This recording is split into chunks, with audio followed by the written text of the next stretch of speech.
Makakausap na po natin ang ating What's on Your Mind na winner na si Ronquillo Ocana ng Giwan Eastern Samar. Magandang umaga, Ronquillo. Ronquillo? Ronquillo. Narinig Hello mo po. kami? Ayun. Oh, ba't? Ay, galit ka ba? Opo, magandang umaga po sa inyo lahat. Oo. Nagulat ako dito kay Kuya Ronquillo. Kuya Ronquillo, ano ba nickname mo? Ano ba gusto mong tawag namin sa'yo? Tawag nila sa akin nung doon ako sa amin sa Capiz, Nonoy Kyong. Ano? No. Dito sa Samar, tawag nila sa akin Ilyo. Elios? Ilyo. Yung Ilyo. huling mga letra. Opo. Ilyo. Oh, Si sige. Ilyo. Ayan. Si Kuya Ilyo po. tawag nila. Kuya Ilyo ay 44 years old na dating security guard. Ang bata-bata pa niya, Kuya, no? Meron ng asawa, 4 ang anak. Pero ganito nga po, dati siyang security guard sa LRT-1. Anong taon ka nag-umpisa ron, Kuya Ilyo? Juan po, nag-umpisa ako, dito muna ako sa Bureau of Quarantine, 2 taon. Pagkatapos, mga 2003, 2004, lumipat na kami sa LRT. Oh, hanggang kailan yan? Clean escort po ako sa LRT dati. Nung nagkaroon ng karamdaman, umuwi kami dito ng misis ko sa kanila sa Samar. O, iyon. Kasi nga po, sa mga tagapakinig nga po natin, itong si Kuya Ilyo ay wala ng wala na siyang eyesight. Nabulag na po siya. Ano ba yung nangyari sa pagkabulag ng dalawa ninyong mata? Yung sinasabi niyong sakit kanina, ano yun, Kuya? Daw ko sabi sir ng doktor, retinitis pigmentosa. Kasi yung lula ko, ganun din. Biglaan Dati, bang hindi rin pagkabulag yan o dahan-dahan nanlalabo yung mata mo? Dahan-dahan lang po. Oh, ilang taon mo rin tiniis-tiis yun? Ilang taon mo tiniis? Hindi ka ba nagpa-check up? Nag-check up dati nung nag-uumpisa pa lang, nung mga 50% pa lang yung 50% pa lang yung paningin ko nandiyan kami sa Maynila, tapos rin sa financial, kaya gano'n na lang. Pinapalagan ko rin yung pag-aaral ng mga anak ko kasi unahin ko muna sa kanila kung para sa akin na lang yung akin na lang yung sakit. Yung importante makapag-aral yung mga anak ko. Yes. Ang kaso nga lang, nabulag ka na sa ngayon. 'Di ba? Naipagpaliban pero may gamot pa sana yan noon. Wala na rin kasi sir, loudspeaker. Wala na rin kasi sir kasi sabi nung doktor, inheritance. Namamana, genetic. Yung namamana, yun sabi. Kasi yung lola ko, ganun din.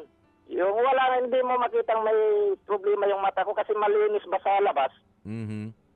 Kasi nga yung problema daw nasa loob, nasa ugat, sa retina.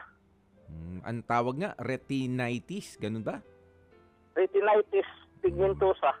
So sa ngayon, gaano ka nakatagal na nabubuhay ng sa ganyan, bulag?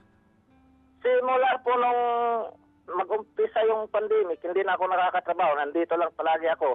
Yung nag-promote sila, Sir Ted at saka si Ma'am Cha, na may programa sila dito sa Channel 1, yun na lang palagi kasama ko, lalo na pag may klase. Ako lang mag-isa. Nakikinig lang ako sa kanila hanggang kay si Rapi Tulpo. Tapos i-extend mo rin ng konti, makinig ka rin, Kuya Ilyo, hanggang STL. Huwag mo itatapusin dun, tsaka yung kay Kuya Poy. Diba? Hindi, damay pala yun sa'yo. Pero, Kuya Ilyo, so nung tumigil po kayo sa pagtatrabaho, noon pong pandemic, ano na po ang nagiging source of income ng buong family? Wala signal. Loudspeak mo kasi. Hello? Yes, Kuya Ilyo. Lapit daw kasi. So, tumigil po kayo sa pagtatrabaho noon pong pandemic dahil nga po kayo'y nagkasakit. Hindi nyo naman po ginusto yan. Ano po? So, ano na po ang pinagkakakitaan ng inyong pamilya? Yung misis ko na lang po nagtatrabaho. 320 yung isang araw niya dito sa isang nagluluto siya. Nagluluto po si Mrs. Isa siyang sa isang cook. yung parang hotel, resort, awanit. Nagtagaluto si Mrs. sa isang hotel resort at kumikita po siya ng 320 pesos kada araw. Opo. 5 days a Opo. week po ba ang pasok ni Mrs.? Pagdating po ng sa linggo, day off niya. Parang yung Bible verse nung Biyernes. Ayun naman pala. May siya ng linggo. Opo, nagpapahinga siya nung linggo. Nakikinig talaga tong si Opo. Kuya Ilyo. Pero, Ngayon po, nandun sa school kasi tatanggap ng award yung anak ko kasi may sila, yung grade 7 ko. aba, Congratulations! teka lang, anong award po yung matatanggap ng inyong anak? With high honor po siya. May honor. Teka po, 4 po ang inyong anak, hindi po ba? So, sino po dun sa 4 na anak ninyo ang mabibigyan ng honor? 2 po, yung high honor, yung pang-4 at saka yung pangatlo. Yung pang-4 tsaka pangatlo. Ito po ay yung... ilang yung taon na pangatlo po ko ito? bukas. Yung bunso ko po, 13. Oo. Yung pangatlo, 18. 18 at 13 years old, sila pong dalawa yung makakatanggap ng awards. Meron po silang honor. Opo, high honor po sila. High honor. Aba, Hindi lang nakaka-inspire basta, naman. with high honors. Oo, anong grade na po itong 18 at 13 years old ninyo, Kuya Ilyo? Bali, yung 13 po, mag-grade 8, grade 7 ngayong, grade 7 ngayon siya. Mag-grade 8 ngayong pasukan. Yung pangatlo, mag-first year college ngayong pasukan. Ay, ang galing naman. Ano pong kurso ang kukunin? Sabi niya po, IT yung gusto niya, saka choice, niya yung tourism, depende sa Either IT or ng Diyos, tourism. kung yung ipagkaloob ng Diyos sa kanila. Opo. Pero ito pong panganay ninyo at yung pangalawa po ninyong anak, nag-aaral pa rin po ba sila? Opo, gagraduate yun yung panganay ko sa kursong criminology. Yun pa yung pinaghahanda namin yung pre-board at saka board exam niya. Saka yung pangalawa ko naman po, third year college, third year college ngayon sa kursong electrical. Naku, Kuya Ilyo, ang galing nyo naman. 4 itong anak ninyo, lahat pinag-aaral ninyo. Pero ang kita ni Mrs. ay 320 pesos kada araw. Paano po ninyo yun napapagkasya? Yun nga po yung siguro hindi talaga ako pinapapanayaan ng nakawala ko, naiyak ako. Okay lang yan, Kuya Ilyo. Ng Panginoon na kahit wala akong trabaho, nakasawa ng Diyos, siguro, diskarte ba ng Panginoon? Kasi pag ako lang, wala akong magagawa, hindi naman ako nakapagtrabaho. Yung sinasahod ng misis ko, kulang pa sa pang-araw-araw namin. So meron po bang ibang tumutulong? Minsan po naiyak na lang ako pag time na may hinihingi. Pag may humihingi yung anak mo tapos wala kang may bigay, wala kang magawa. Pero ang sisipag po ng yun anak ninyo, na iniiyakan ko minsan. Opo, Kuya Ilyo, naiintindihan po namin. Sabi ko, hindi ako iyak. Oo, okay lang yan, Kuya Ilyo. Pero bukod po kay Mrs. na kumikita ng 320 pesos a day, meron po bang ibang tumutulong sa inyo? Pamilya, kamag-anak? Yung nanay ko po, nagtitinda ng basahan. Pag may nakatinda siya, hindi ko nga tinatanggap minsan kahit sabi ko, kahit na ako sana yung tutulong sa'yo, ikaw pa tuloy yung tumutulong sa akin kasi sa edad niya 71, gumagawa pa siya ng basahan. Kaya sabi ko, pag nanalo ako, bibigyan ko sa pambili ng tela. Oo. Ayan, Ma'am, sige, may sasabihin niya ta kaya nga lang, wala si Sir Ted. Gusto ko rin sana ilapit yung biyanan ko kasi 80 years old na, hindi pa nakakapasok sa senior citizen. Oh, di ba? Di ba ina-apply yan sa i-apply mo sa barangay muna? Sa ninyo Opo, dyan? sige na lang apply, update, pero wala naman, hindi pa rin nakakapasok. Bakit daw? Ewan ko sa kanila dahil marami lang alibay. Hindi, subukan niyo ulit, Kuya Ilyo. May anak kang di ba? Mga na to, ilang taon na si criminology, tsaka yung pangalawa nasa 20 plus years old na yung mga yan, di ba? Pasamahan nyo yung lolo nila. Baka hindi lang nagkakaintindihan. Kaya po, ako po. Kaya nga sana, si Sir Siya pa pala kay si Sir Ted nasa Tacloban. Kaya Ma'am Cha. Nagtatanim ng gulay, binabantayan ni Cha. Marami ng gulay. Madami ng gulay. Tama. Pero magkalakit na kami. Partner. Ayan na. Andito na. Manong Narinig Ted. kita, partner. Manong Ted, natanim mo na ba yung gulay? Napatawag ako, partner dahil nandito na pala si Ilyo. Ha? Ilyo? Sir Ted, maupay na agad dito. Maupay na aga. Ako, saglit lang akong tatawag kasi nagtatanim pa ako, pare. Pero, ganito lang yan, ako, bilib talaga ako. 4 ang mga anak mo, ha, partner? Napakarami mong mga isa-celebrate. Hindi May sa akin yan, graduating. Sir Ted. Sa misis ko. Anak ng misis ko, 4. Anak ng misis ko. misis mo. Oo. Talaga nakuha mo pa magbiro habang kino-congratulate kita, partner, ha? Pero Binadaan ko na lang sa biro kasi walang problema. mahirap isipin yung problema. Mahirap isipin yung mga problema ng yan at tama ka dyan. Pero kita mo naman, hindi ka pinababayaan, partner. Di ba? Patuloy pa rin.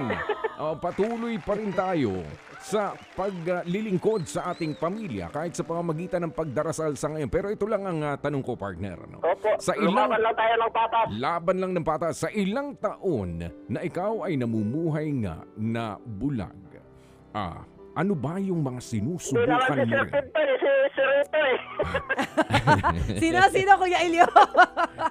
Si Sir Raymond to hindi naman to si Sir Ted Wala, nabuking ka na. Nabuking ka na. Ito talaga, lehitimong tanong ko naman sa'yo, Kuya Ilyo. Oo. May sinusubukan ka rin kahit na wala na nga yung paningin natin, kakayanan na makakita.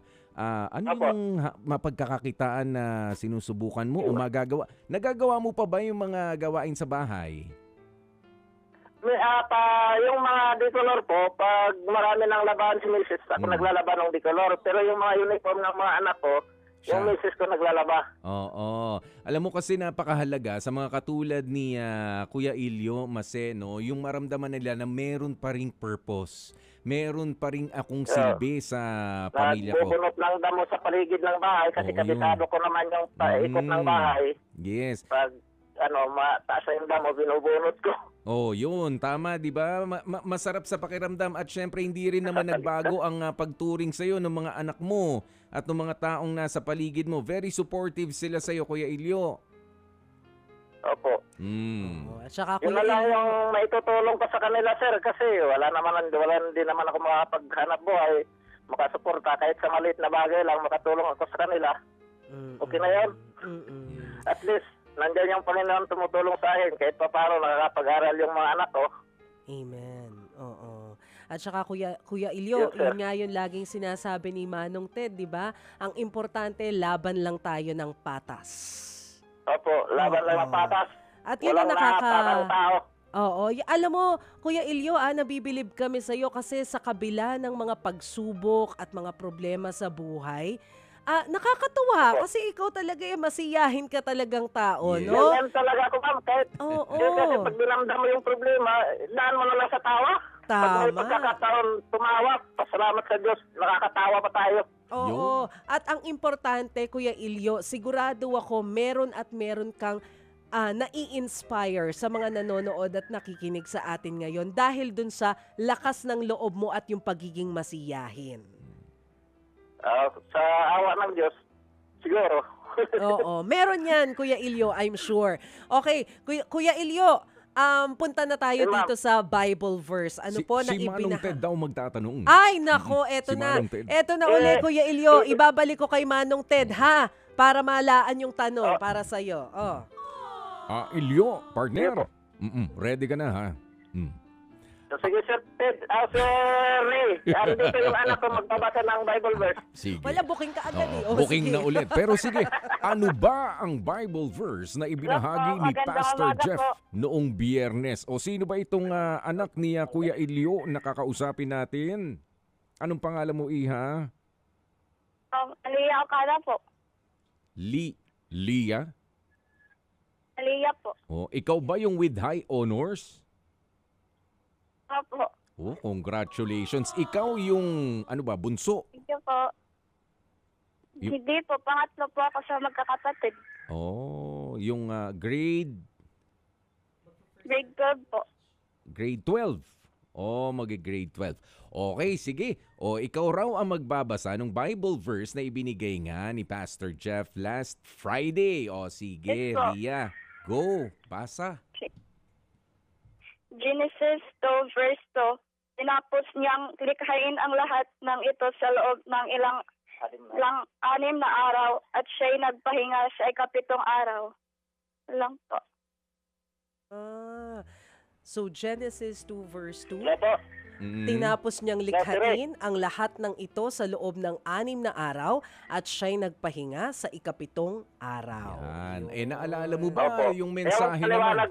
Yung Yung paliwanag. paliwanag ko dyan, ma'am, kahit anong busy natin sa trabaho, kailangan natin maglaan ng oras ng araw sa isang linggo, isang beses.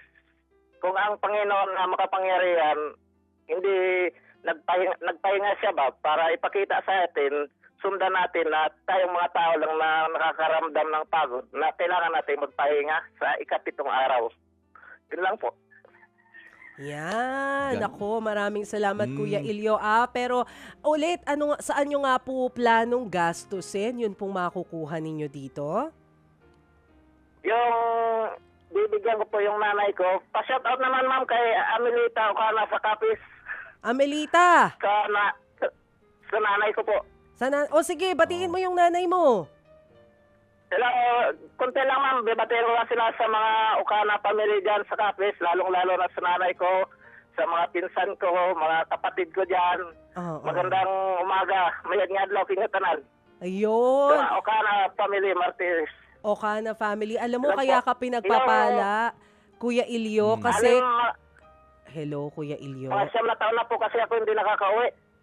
7 na taon na, mahaba-haba. Pero sila ba ay nabisita ka naman dyan sa lugar mo, Kuya Ilyo? Sir? Nabisita ka naman ng mga kapatid mo, si nanay, kahit pa Noong paano? 2015 pa po, last na kami nagkita dito kasi nagbakasyon sila dito.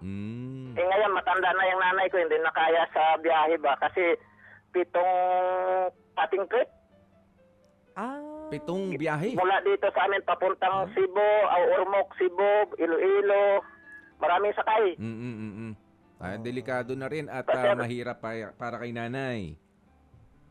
Yun po yung gusto ko matulungan sa mabigyan naman lang pambili ng tila. Yung iba, ilalaan ko sa pandagdag sa freeboard nung anak ko na panganay ngayong June o ngayong wala kami yung mapaghugutan. Wala ka na bang yung problema ko Wala ka na bang iniinom na gamot, Kuya Ilyo? Wala na, ma'am.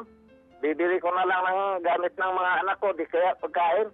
Pero may nireseta sa iyo yung doktor, hindi mo lang mabili. Vitamins lang yun, ma'am, nung yung parang chocolate na ininom na parang vitamins lang yata yun. Oo. Kasi wala naman, hindi naman pwede operahan, hindi naman wala na. Pero Kuya Ilyo, gaya nga po na sinasabi lagi dito ni Manong Ted at saka ni DJ Chacha, hindi natin alam kung gaano talaga kalaki yung pwede mong makuha kasi depende po yan doon sa may mga mabubuting puso na magbibigay ng tulong. Ang sigurado, sa ngayon, ikaw ay makakatanggap ng 1,000 pesos mula kay Happy K. Uy! At 1,000 pesos mula kay Kabalen. At eto pa, meron ka pang karagdagang 500 pesos mula kay Happy Sender at 500 pesos mula kay Happy Director para raw kay Lia na may high honors. Naku, kalaki kaya Lia, may 500 pesos ka pa. Nakasama ka pa talaga. So, ang halaga po na matatanggap ninyo ay 3,000 piso. Sa ngayon. Sa ngayon. Opo.